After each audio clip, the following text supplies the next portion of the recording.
for you. That's because a lot of very different countries, great countries, but some are strong with cars, some are strong with agriculture, some are strong with both, right? You have a lot of different factors. So we're going to do the following. The European Union is going to agree to purchase from the United States $750 billion worth of energy, $750 billion worth of energy. They are going to agree to invest into the United States $600 billion more than they're investing already. So they're investing a large amount of money. You know what that amount of money is. It's very substantial, but they're going to invest an additional $600 billion. They're agreeing to open up their countries to trade at zero tariff. So that's a very big factor. Opening up their countries, all of the countries will be opened up to trade with the United States at zero tariff. And they're agreeing to purchase a vast amount of military equipment. We don't know what that number is, but it's the good news is we make the best military equipment in the world, so sort of you have to do that. I mean, until somebody tops us, which is not going to happen. We're way ahead of every other country in terms of the quality of the military equipment. You saw that recently in Iran, and you see that, unfortunately, you see that often for all the wrong reasons, right? So those things are $750 billion, $600 billion, opening up the country. We are agreeing that the tariff straight across for automobiles and everything else will be a straight across tariff of 15%. So we have a tariff of 15%. We have the opening up of all of the European countries, which I think I could say were essentially closed. I mean, you weren't exactly taking our autos, you weren't exactly taking our agriculture, and then you would have smaller things, but for the most part it was closed. And now it's open. It's open for our companies to go in and do a good job with it. I think you'll like them. I think you'll like it. And we will, very importantly, they'll be investing a lot of money, but the military is a big number, but that's one number we're not determining. It's going to be whatever it is, but they're going to be purchasing hundreds of billions of dollars worth of military equipment. They're very important. They're going to purchase $750 billion worth of energy. So that's going to be great. And $600 billion worth of investments into the United States over and above what they have. So, and I think that basically concludes the deal. I mean, those are the main factors. I don't think there are too many other factors, other than we're going to get along great. And we have a great relationship now with NATO, which is largely the same. I mean, not exactly, but pretty close, right? Largely. And with NATO, as you know, they're going up to 5% from 2%. And the relationship is very strong with NATO. So I just want to congratulate you. I think it's great that we made a deal today instead of playing games and maybe not making a deal at all. I think it's, I'm going to let you say it, but I think it's the biggest deal ever made. Thank you very much. Congratulations.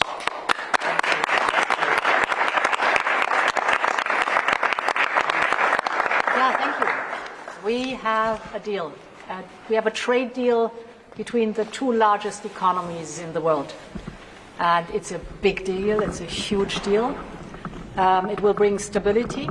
It will bring predictability. That's very important for our businesses on both sides of the Atlantic.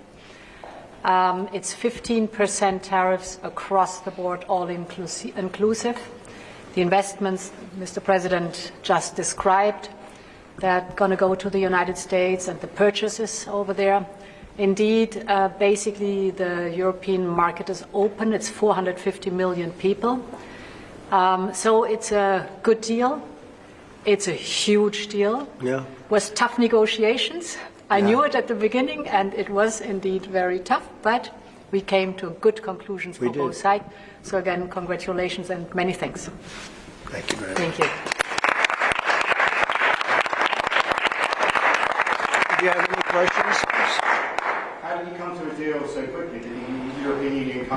I think we both wanted to make a deal.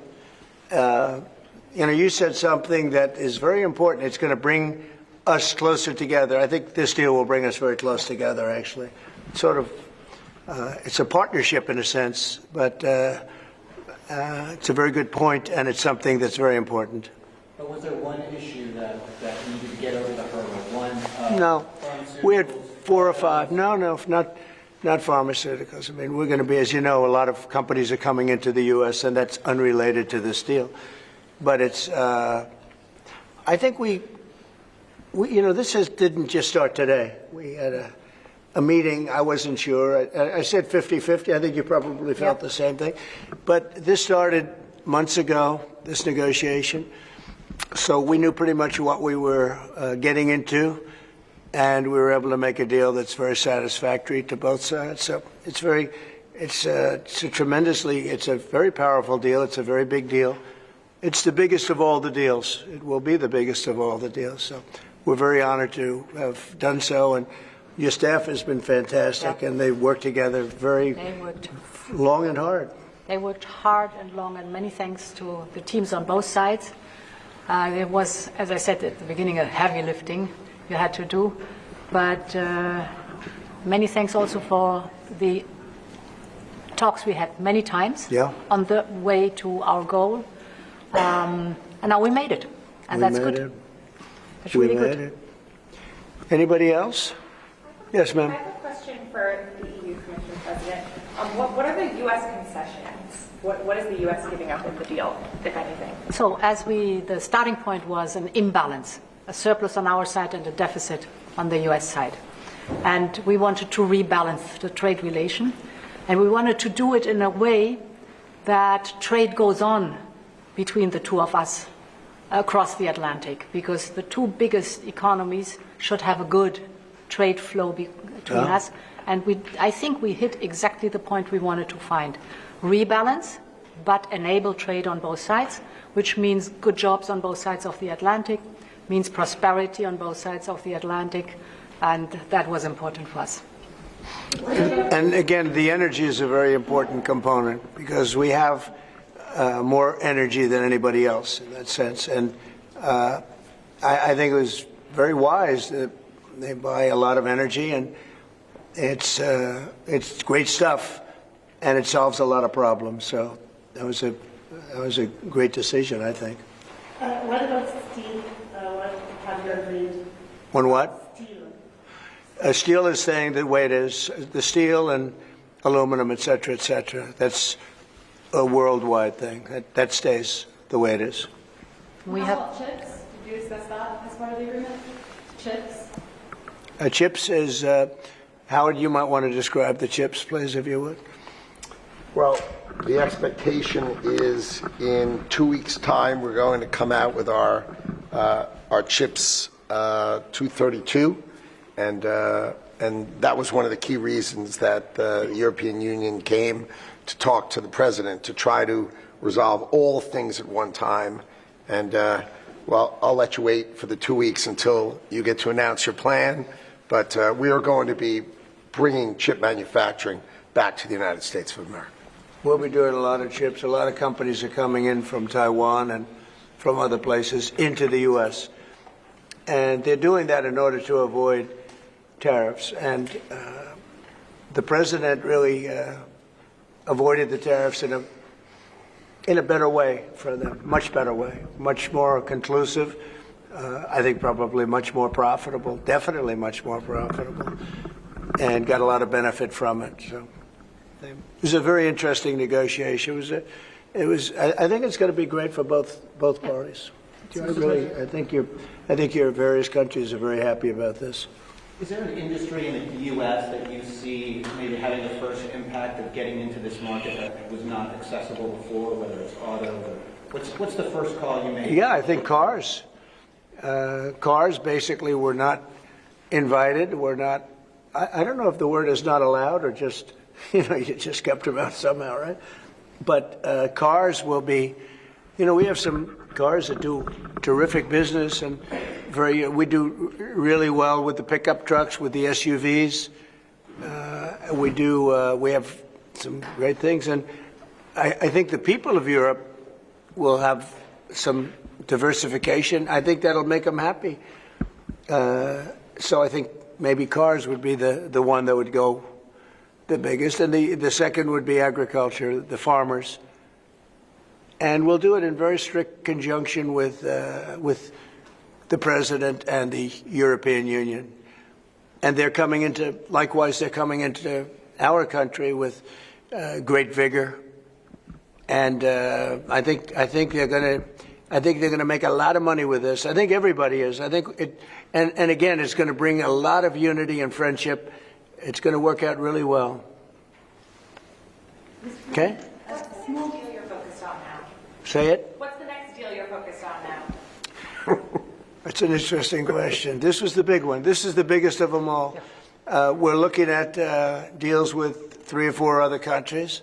But for the most part, I can't get them to understand that it's the letter. We just sent that letter, and that letter is, very universal for most. I mean, most, you wouldn't be able to do this. You wouldn't have the time or the patience to be able to do a deal like this.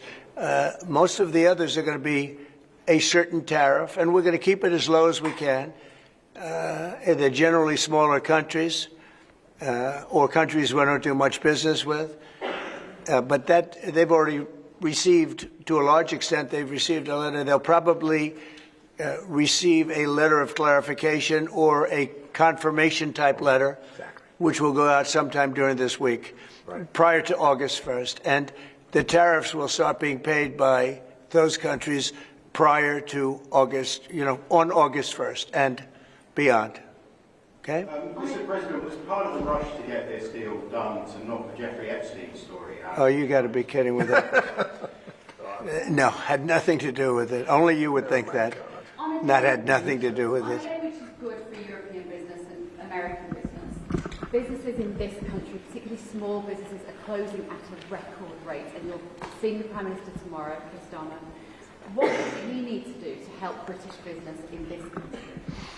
I think everybody's going to be happy with this. The Prime Minister of the UK, while he's not involved in this, will be very happy because, there's a certain unity that's been brought there too. We have a separate deal with them, but I think he's going to be very happy to know. Look, he's friendly with all of you. I think he's a very good man, and he's going to be very happy to see what we did.